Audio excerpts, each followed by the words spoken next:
Hello दोस्तों, आपका स्वागत है मेरे यूट्यूब चैनल में। तो शुरू करते हैं आज की एक रोमांटिक स्टोरी।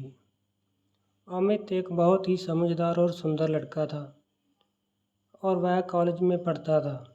उसके गांव सुदूरपुर से कॉलेज तक का रास्ता कोई 40 किलोमीटर का था और उसे बस भी कई गिनी चुनी थी।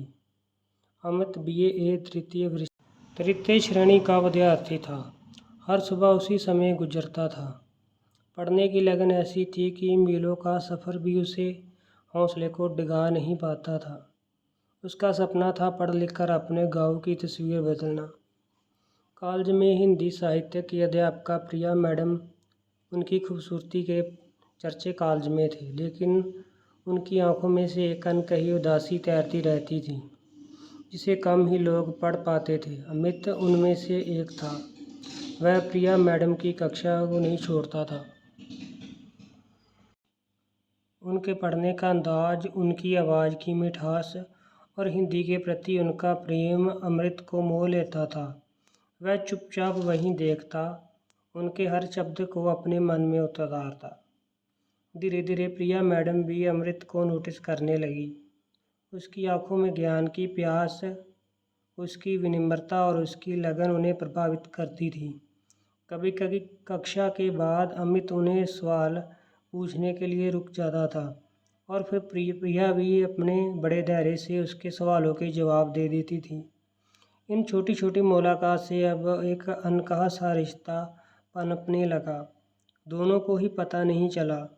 प्रिया की जिंदगी बाहर से जितनी सुंदर दिखती थी, अंदर से उतनी ही खोखली थी। उसका पति सुरेश एक नंबर का शराबी और जुआरी था। रोज रात को शराब पीकर घर आता और प्रिया पर हाथ उठाता था। प्रिया की सिसकियां बंद दरवाजे के पीछे ही घुटकर रह जाती थी। उसके कई बार यह सब छेड़कर जाने की सोची, पर समाज का डर और अकेलेपन का खौफ उसे रोक लेता। एक दिन कॉलेज में मुशायरा था। अमित ने एक दिन कविता पढ़ी जिसका शीर्षक था अधूरी चाहत। कविता ने प्रेम, विवाह और उम्मीद का ऐसा आमिरिक चित्रण किया था कि प्रिया की आंखें भर आई। इस कविता में से उन्हें अपनी ही जिंदगी की झलक दिखी। कार्यक्रम के बाद उन्होंने अमित को बुलाया और उसकी कविता की बहुत तारीफ की।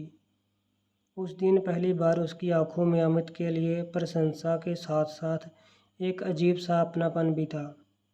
बरसात का मौसम शुरू हो गया था। एक शाम कॉलेज से लौटते वक्त आसमान में काले बादल ऐसे गिरे थे जैसे कि रात हो गई हो। अमित बस स्टॉप पर खड़ा था, लेकिन दूर एक बस का कोई नामो निशान नहीं था। अचानक मूसलाधार बारिश शुरू हो गई। वह पास ही एक पुरानी टूटी फूटी झोंपड़ी में सिर छुपाने के लिए भागा। कुछ देर बाद उसी झोंपड़ी में भीगती हुई प्रिया भी आ पहुंची। उनकी कार के रास्ते खराब हो गई थी और मोबाइल भी डिस्चार्ज हो गया।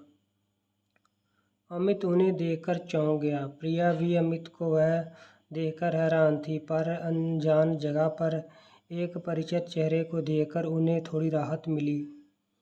झोपड़ी बहुत छोटी सी और बाहर इतनी तेज बारिश थी कि रुकने का नाम ही नहीं ले रही थी। ठंडी हवा के झोंके बदन को सिरहन पैदा कर रहे थे। दोनों एकदम चुपचाप बैठे थे। बारिश की आवाज़ उनके बीच थी। धीरे धीरे प्रिया ने अपनी ज़िंदगी की कड़वी सच्चाई अमित को बतानी शुरू की। अपने पति के अत्याचार, उसके अधूरे सपने, अपनी घुटन, अमित सब सुनता रहा। उसकी आंखों में प्रिया के लिए एक सहानुभूति और गहरा दर्द था। प्रिया बोलते बोलते रो पड़ी। अमित ने हिम्मत करके उसका हाथ थामा, उस स्पर्श से सहानुभूति दी। अपनापन था। ना जाने कब वह दोनों एक दूसरे के इतने करीब आ गए कि उन्हें दुनिया और जहाँ की सुध बुध नहीं रही। इस तूफानी रात में इस छोटी सी झोंपड़ी में दो टूटे हुए दिल एक दूसरे के सहारे जुड़ गए। समाज की नज़रों में यह गलत था, पर इस पल के लिए वह सच था और वही सुकून बन गया। वही प्यार का संबंध केवल शारीरिक नहीं बल्कि दो आत्माओं का मिलन था, जो दुनिया के रीति रिवाजों के एक दूसरे को अपना अस्तित्व ढूंढने लगा था। उसी रात झोंपड़ी में समय बिताने के बाद प्रिया और अमित का रिश्ता और भी गहरा और मजबूत हो गया। वह दोनों चुप चुप कर मिलने लगे। कॉलेज की लाइब्रेरी, कैंटीन का कोना या शहर से दूर कोई शांत जगह उनकी मुलाकातों का ठिकाना बन गई। अमित ने प्यार जैसे प्रिया को एक नया जीवन दे दिया। उसकी आंखों में उदासी अब चमक में बदलने लगी थी। वह फिर हंसने और बोलने और जीने लगी थी। लेकिन यह खुशियाँ ज़्यादा दिन तक नहीं रही।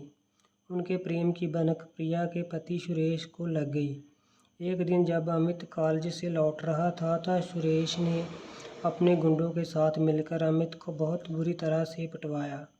अमित वहीं बेहोश, खून से लथपथ सड़क के किनारे खड़ा मिला। जब प्रिया को यह खबर मिली वह दौड़ी दौड़ी अस्पताल पहुंची। अमित की वो दुर्दशा देखकर वह पूरी तरह से टूट गई। उसके लगातार आंसू निकल रहे थे। उसी समय प्रिया ने तय किया कि वह सुरेश के साथ एक मिनट भी नहीं रहेगी। वह इस नर्क भरी जिंदगी में आज़ाद होकर ही रहेगी। अमित के लिए, उसने अपने प्यार के लिए। अमित के ठीक होते ही प्रिया ने सुरेश का घर छोड़ दिया और वहाँ से चली गई। उसने अपने कुछ ज़रूरी सामान और गहने भी लिए और फिर अमित के पास आ गई। समाज ने उस पर उंगलियां उठाई और बहुत सी बातें बनाई, पर प्रिया को कोई फ़र्क नहीं पड़ा।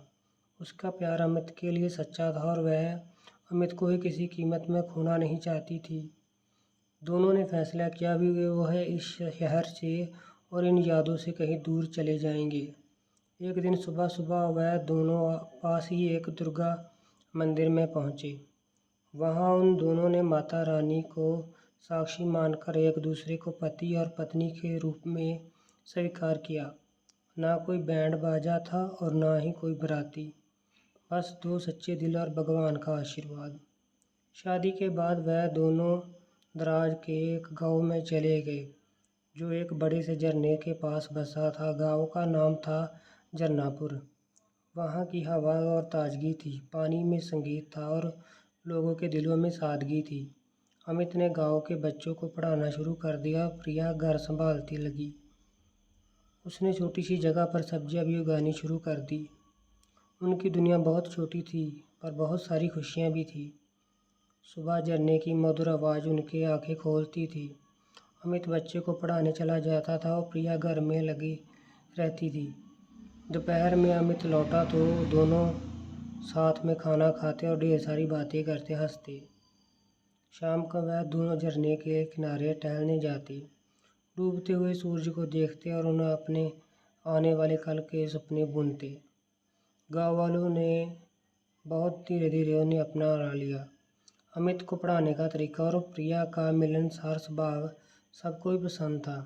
उन्हें अब बस इसी का डर था कि कहीं किसी की नापरवाह थी।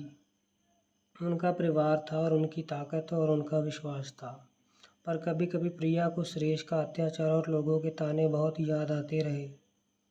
वह बहुत उदास हो जाती थी, पर अमित का प्यार उन पर बुरी बातों और यादों का मरहम लगा देता था। अमित भी खुद को बहुत भाग्यशाली इंसान समझता था क्योंकि उसे ऐसी प्रिया जैसी पत्नी मिली। वह जानता था कि प्रिया उसके लिए बहुत कुछ सहा है, कितना कुछ छोड़ा है। उनकी झोंपड़ी छोटी सी, पर उसके प्यार और सुकून में कोई कमी नहीं थी। झरने का संगीत उनके जीवन का संगीत बन गया था। वह दोनों बिना एक दूसरे के अधूरे थे और साथ तो पूरी तरह कायनात थी। उनका प्यार उस झरने की तरह निर्मल, पवित्र और अविरल बहता रहा, जिससे समाज की बनाई सभी दीवारें को तोड़कर अपने एक खूबसूरत दुनिया बसा ली। यह कहकर वह टूट प्रेम और विश्वास नई शुरुआत की दास्तान है, जो यह बताती है कि सच्चा प्यार हर मुश्किल में पार कर अपनी मंजिल पा लेता है। दोस्तों, चैनल को सब्सक्राइब, लाइक, शेयर और कमेंट करना मत भूलिएगा।